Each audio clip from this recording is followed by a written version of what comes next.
Buenas tardes, en esta ocasión nos toca hablar sobre esófago y reflujo gastroesofágico. Como sabemos, el esófago es un tubo muscular que a continuación de la faringe iba y termina en el cardias gástrico. En el esofagograma se observan tres áreas de estrechamiento que tiene el esófago. Una parte superior en el músculo cricofaríngeo, un estrechamiento medio que corresponde al bronquio izquierdo y el callado aórtico, y un estrechamiento inferior que es el esfínter esofágico inferior, donde se sostienen los cuerpos extraños, corrosivos, etc. Como podemos ver arriba, el estrechamiento superior que corresponde al músculo cricofaríngeo. En la parte media están los bronquios y el callado aórtico, y en la parte inferior el cardias. Tiene tres porciones: el esófago cervical de 5 centímetros, un esófago torácico de 20 centímetros y el esófago abdominal que mide 2 centímetros. Tiene dos capas musculares, una capa externa que es longitudinal y una circular que es interna. El epitelio basal corresponde a un 15% de todo el epitelio, y si este aumenta en porcentaje ya estamos hablando de un esófago de Barrett, que es una enfermedad propia del esófago por irritación permanente. Dentro de las partes tenemos el esfínter esofágico superior, el cuerpo y el esfínter esofágico inferior. La presión del esfínter esofágico superior es de 40 a 100 milímetros de mercurio y del esfínter esofágico inferior es de 7 a 25 milímetros. Cuando disminuye menos de 7 milímetros la presión, se puede producir el reflujo gastroesofágico. La irrigación del esófago: la parte cervical recibe una irrigación de la arteria tiroidea inferior, la torácica por las arterias bronquiales, la abdominal de la rama ascendente de la arteria gástrica izquierda irriga la parte abdominal. Ahí tenemos las diferentes irrigaciones por las diferentes arterias. Igualmente las venas esofágicas vacían en la tiroidea inferior hacia la bronquial, ácidos, y la vena gástrica izquierda. Ahí vemos el drenaje venoso. La inervación está dada por el nervio vago. Dentro de la fisiología, las tres válvulas del cilindro faríngeo son el paladar blando, la epiglotis y el cricofaríngeo. El esfínter esofágico inferior es la válvula de la bomba esofágica. Cuando se produce la deglución, la cual es un mecanismo reflejo, y una vez se inicia ya no para. Durante la deglución, la inclinación de la epiglotis hacia atrás cubre la abertura de la laringe, lo cual impide la aspiración del contenido alimenticio hacia la vía respiratoria. La contracción peristáltica de los constrictores faringeos posteriores impulsan el bolo, el cual va succionado hacia la porción torácica del esófago. Y la disfagia aparece cuando la distensibilidad esofágica se pierde, cuando hay alguna patología muscular sobre todo. El esfínter esofágico inferior establece una barrera de presión entre el esófago y el estómago. Esta función esfinteriana se debe a la arquitectura de las fibras musculares a este nivel. El mecanismo antirreflujo de los humanos tiene tres componentes. Uno es el esfínter esofágico inferior, con una capacidad mecánica efectiva que evita que haya reflujo de jugo gástrico hacia el esófago. La eliminación eficiente del esófago, usa un vaciamiento esofágico muy eficiente y un reservorio gástrico que funciona en forma correcta. O sea que almacene los alimentos, pero también tenga la capacidad de poder hacer un vaciamiento gástrico adecuado, evitando llenarse. Los individuos sanos padecen en algunos episodios ocasionales de reflujo gastroesofágico. Se puede tener sin necesidad de estar enfermo de enfermedad por reflujo. El esófago tiene un tono miogénico intrínseco modulado por muchos mecanismos neuronales y hormonales. Por ejemplo, los bloqueadores beta estimulan la contracción del esfínter esofágico inferior, y los bloqueadores alfa disminuyen su presión, o sea, los relajan. Por ejemplo, la menta, el chocolate, el café, el etanol y la grasa disminuyen la presión del esfínter y pueden ocasionar síntomas esofágicos después de una comida abundante. Por eso que estos alimentos están prohibidos en pacientes que sufren de enfermedad de reflujo gastroesofágico. Cuando aumenta el esfínter esofágico con la ingesta proteica, la domperidona, metoclopramida, la cisaprida, estos medicamentos son utilizados muchas veces como antivomitivos porque estimulan el tono del esfínter esofágico inferior y ayudan al vaciamiento gástrico, favorecen el vaciamiento gástrico. También disminuye con los hidratos de carbono, grasas, menta, chocolate, alcohol, tabaco, como lo dijimos anteriormente. Ahí tenemos un esfínter esofágico cerrado competente, el cual no permite que haya un reflujo hacia el esófago. Aquí tenemos otra circunstancia donde el esfínter es incompetente, permitiendo el reflujo. Aquí el esfínter esofágico inferior, cuando se produce una hernia de hiato, hay un paso del estómago hacia la parte torácica, donde el esfínter esofágico inferior a veces queda incompetente, por lo cual permite también de que pueda presentarse una enfermedad de reflujo. Dentro de los estudios diagnósticos para detectar algunas abnormalidades estructurales, podemos hacer una radiografía de vario para ver si no existe una hernia de hiato, para ver si no hay una dificultad en el paso. Hay que hacer una valoración endoscópica muy importante para ver el tema de hernias de hiato. ¿Ya? Pruebas para detectar algunas anormalidades, no de tipo estructural, sino funcional, la manometría para ver las presiones que hay en el esófago. Hay manometría que se hacen 24 horas para ver si la presión de los esfínteres esofágicos no disminuye, lo cual permite que haya reflujo. La celulografía del tránsito esofágico, pruebas de tránsito esofágico donde hay paso de sustancia de contraste, y a ver si no hay el retorno, o el reflujo. Aquí vemos una imagen muy clara donde ustedes pueden ver la presencia de una hernia de hiato donde parte del estómago ha pasado hacia la cavidad torácica. Aquí está el hiato diafragmático, y es una hernia de hiato. Esa parte del estómago ha pasado. Entonces, esto va a permitir de que se pueda producir un reflujo porque hay una desaparición del esfínter, o sea, de la válvula de retención a este nivel.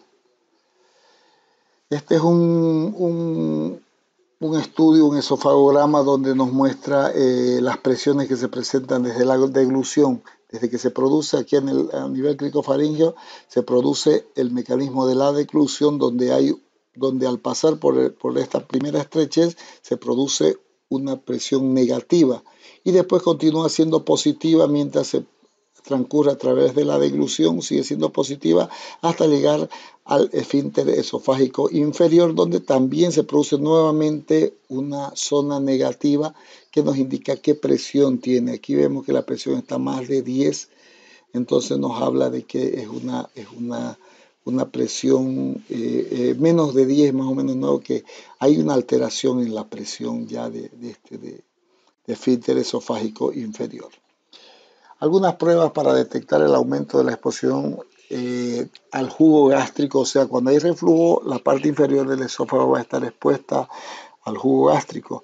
¿Ya? Entre estas pruebas tenemos la pHimetría, que nos mide el pH a este nivel, prueba de reflujo ácido, radiografía de reflujo gastroesofágico y unas pruebas de función duodenogástrica que nos va a ayudar a poder hacerle la detección de este tipo de patología.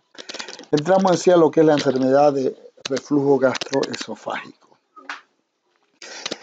Esta enfermedad ya ocasiona cerca del 75% de los padecimientos esofágicos. La pirosis o regurgitación de ácido es muy frecuente, o sea, es el síntoma más frecuente que se presenta, la pirosis. El paciente refiere pirosis o llamada vinagrera. Mucha gente dice, siento vinagrera, lo que me quema detrás del pecho, me sube. Puede presentarse con síntomas atípicos también como náuseas, vómito, plenitud postprandial, dolor torácico, atragantamiento, tos crónica, sibilancias o disfonías. A pesar de la alta prevalencia que tiene que ser su diagnóstico y su terapia, constituye a veces problemas y un reto en estas enfermedades benignas del esófago. Se denomina enfermedad por reflujo gastroesofágico a la presencia de síntomas clínicos y lesiones anatomopatológicas como consecuencia del reflujo del contenido gástrico hacia el esófago. Aquí vemos algunos porcentajes de presión de tamaño de esófago tanto en la mujer como en el hombre. Es posible que la causa de bronquitis, neumonías recurrentes, fibrosis pulmonar idiopática y asma sean la causa de una enfermedad, como tengan como causa una enfermedad de reflujo gastroesofágico, ya que el reflujo muchas veces puede permitir que pase contenido ácido hacia el árbol bronquial, desencadenando todo este tipo de patologías. Dentro de las causas de esta enfermedad tenemos la incompetencia mecánica del esfínter esofágico inferior, ya, lo cual no permite, no contiene la presión gástrica y permite que haya un reflujo. Insuficiencia en la limpieza esofágica del jugo gástrico regurgitado. O sea, puede regurgitar jugo gástrico hacia el esófago, pero el esófago debe tener una capacidad de aclararlo, de eliminarlo rápidamente. Entonces, cuando hay un retraso en esta eliminación del esófago, también se produce este tipo de patología. Y cuando el reservorio gástrico, dilatación gástrica, aumento de presión intragástrica o incremento de ácido que hay en el estómago, está alterado, pues no va a producir que se produzca el reflujo hacia el esófago. Otras causas secundarias tenemos embarazo, estenosis pilórica, enfermedades respiratorias, enfermedades sistémicas como la colagenosis y la hernia de hiato. Dentro de los síntomas, como dijimos, la pirosis es el más frecuente y esta sensación puede convertirse en un dolor, no solo una sensación de ardor, sino dolor retroesternal, como si le estuvieran quemando. ¿Ya? Sin diferenciación clara entre ambos síntomas, no sé si me molesta o me duele, pero generalmente la gente prefiere dolor, siento algo que me arde, que sube y me hace doler, refiere la gente. Hay regurgitación con sabor ácido, amargo, ambos. Se diferencia del vómito porque no está precedida de arcada, o sea, de esfuerzo. Esa arcada que tiene el vómito típico no tiene el reflujo. Y de la regurgitación de la calacia porque no tiene contenidos alimenticios, ¿ya? Ni tampoco presenta un sabor desagradable. A medida los síntomas despiertan al enfermo, pueden despertar. La disfagia es un signo menos frecuente, ahí puede haber sequedad de la boca o un sangrado oculto cuando ya se presentan ulceraciones que sangren a nivel de la mucosa esofágica. Algunos síntomas que no son típicos de esta patología tenemos el asma bronquial, tos crónica, úlceras en la garganta, laringitis crónica, faringitis, dolor torácico atípico, pérdida de esmalte de los dientes, globo histérico, fibrosis pulmonar, bronquitis crónica, neumonía recurrente, apnea, muerte súbita en el lactante que puede presentarse. Y bueno, ahí tenemos la imagen del paciente que presenta el típico dolor retroesternal, una sensación de quemazón, esa pirosis molesta, pues es realmente muchas veces muy molesto, muy esclavizante del paciente.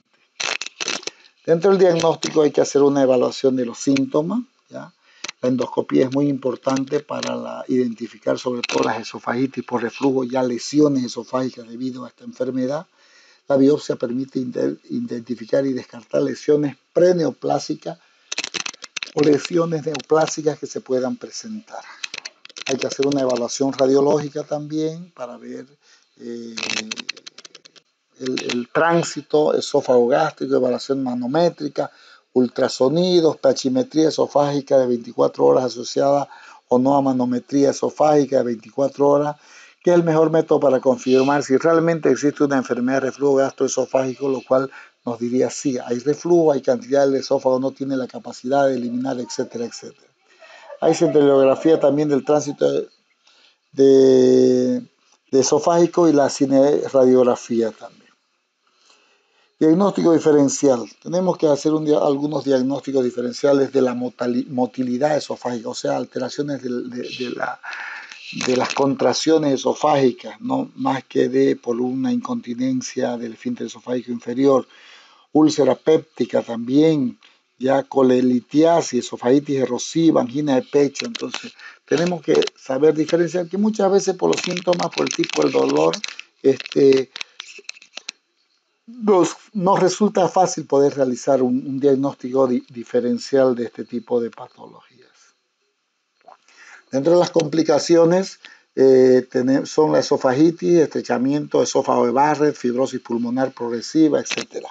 El defecto mecánico del esfínter es primario, no es consecuencia de una inflamación o de un daño, generalmente es primario, de causa propia de alteración de la funcionalidad el esfínter. La ocurrencia y la gravedad de las complicaciones dependen de la presencia de un esfínter con defectos mecánicos o del aumento de la exposición esofágica al ácido o a los álcalis. El epitelio de Barrier se puede volver displásico o un adenocarcinoma entre el 0,5 y 10% de los casos, lo cual es un porcentaje bastante considerable. Ahí tenemos una imagen típica de una esofagitis por reflujo. Este es el esófago normal y estas zonas rojas son las zonas irritadas por el esófago. Esofagitis con ulceraciones esofágicas, fibrina en la zona, y aquí podemos ver un cáncer de esófago, ¿ya? Un cáncer que realmente es una situación muy mala. Entonces, las complicaciones, tenemos procesos inflamatorios de la mucosa esofágica, tenemos úlceras esofágicas que se pueden presentar y estenosis cicatrizales del esófago debido a este tipo de lesiones. Dentro de la anatomía patológica, Belsey y Skinner propusieron una clasificación que, si bien se ha perdido, dice, en la actualidad sigue siendo útil para descubrir el aspecto, sobre todo anatomopatológico y evolutivo de las esofagitis por reflujo. Un primer grado sería una hiperemia y edema de la mucosa, solamente una mucosa roja, edematosa. Después se pueden ver ulceraciones mucosas superficiales recubiertas por una membrana fibrinosa de color grisáceo.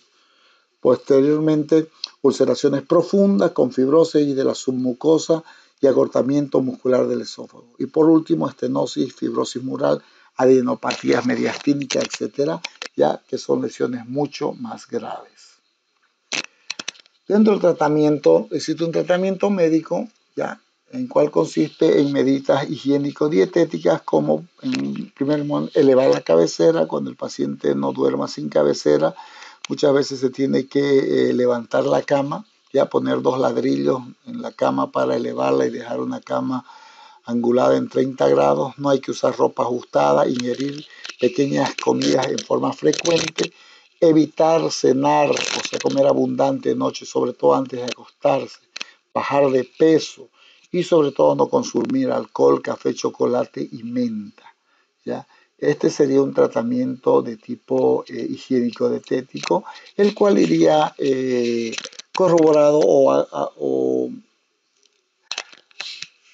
reforzado con un tratamiento medicamentoso a base de procinéticos como la metoclopramida, la domperidona, cisaprida, el ondansetron que se utiliza actualmente, y el uso de inhibidores de la bomba de protones como el omeprazol, pantoprazol, etc.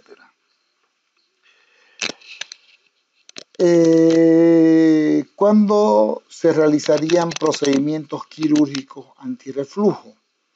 Para esto es necesario confirmar que las manifestaciones se deben a la mayor exposición esofágica al jugo gástrico por un defecto mecánico del esfínter esofágico inferior. Cuando estamos seguros de esto, entonces se debe practicarse una operación.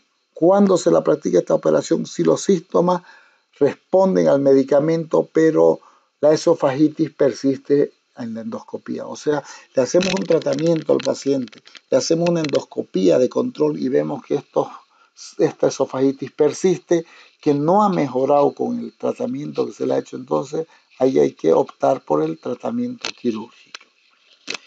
¿Cuál es el objetivo del procedimiento antirreflujo? ¿Ya?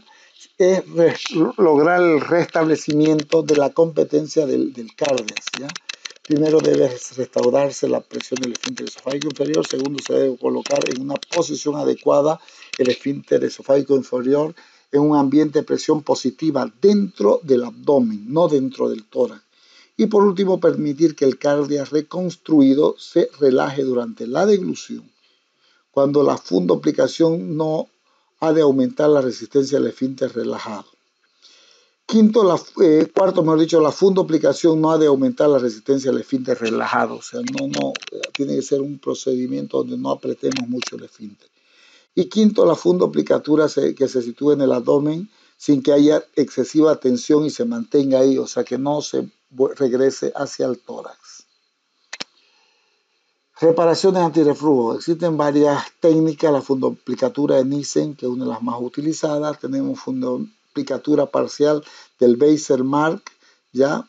la gastroplastía de Colles, la fundoplicatura laparoscópica que se utiliza, generalmente la de Nissen, ¿ya? Y que es durable y efectiva, como dice, en un 91% hasta los 10 años. La incisión que se hace en técnica abierta es una incisión mediana supraumbilical, ¿ya? Y las incisiones laparoscópicas pues se utilizan los diferentes puertos para colocar los instrumentos laparoscópicos, que es la cirugía ideal que se debería hacer en casos de hernia de enfermedad de reflujo gastroesofágico. Dentro de la técnica se tiene que verificar que el hiato esofágico, ya este hiato, no esté muy abierto. En caso de que esté muy abierto, inclusive acompañado de un hernia hiato, se tiene que cerrar, ajustarlo el hiato esofágico. Una vez hemos ajustado el hiato esofágico, aquí vemos laparoscópicamente, este es el hiato esofágico, este es el esófago, el hiato por donde penetra, y aquí se le han hecho unos puntos para favorecer el cierre y evitar que la parte del esfínter esofágico inferior o el cardias se desplace hacia el tórax. Una vez se ha hecho esto, lo que tendríamos que hacer sería la fundoplicatura, y consiste en rodear el fondo del estómago alrededor de la parte inferior del segmento distal del esófago, y a manera se lo abraza de esta forma como ven en esta imagen. Ya se lleva el fondo del estómago y se lo sutura por delante del esófago. Esa es la técnica de Nissen, que es la técnica antirreflujo más utilizada, ya que es muy efectiva. Y con esto se lograría controlar lo que es el tema de la enfermedad de reflujo. Aquí hay un flujograma donde vemos qué es lo que se tendría que hacer en las diferentes situaciones, ¿ya? Cuando hay un bajo riesgo de enfermedad de reflujo gastroesofágico, cuando el paciente tiene un esfínter esofágico inferior normal, hay reflujo de pie, o cuando hace fuerza, pero la mucosa está normal, se tiene que hacer supresión de ácido con el uso de medidas higiénico-dietéticas ayudadas con medicamentos. Cuando hay un riesgo alto, ya hay un reflujo en posición supina, reflujo biliar, deficiencia en el esfínter esofágico inferior, y hay lesión de la mucosa, el cual que a pesar del tratamiento no se soluciona, se tiene que hacer una fundoplicatura de Nissen, laparoscópica propiamente dicha, ya que es la mejor técnica.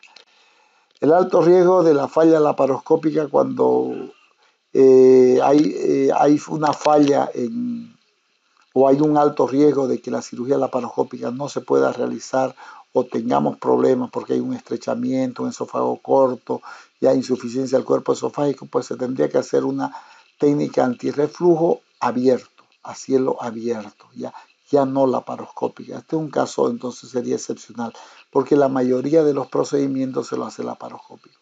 Y por último, cuando hay un alto riesgo de cáncer esofágico en pacientes con displasia grave, la indicación es realizar una esofaguectomía. Y eso es todo en cuanto a lo que les puedo decir sobre la enfermedad de reflujo gastroesofágico. Les agradezco por su atención y hasta la próxima clase.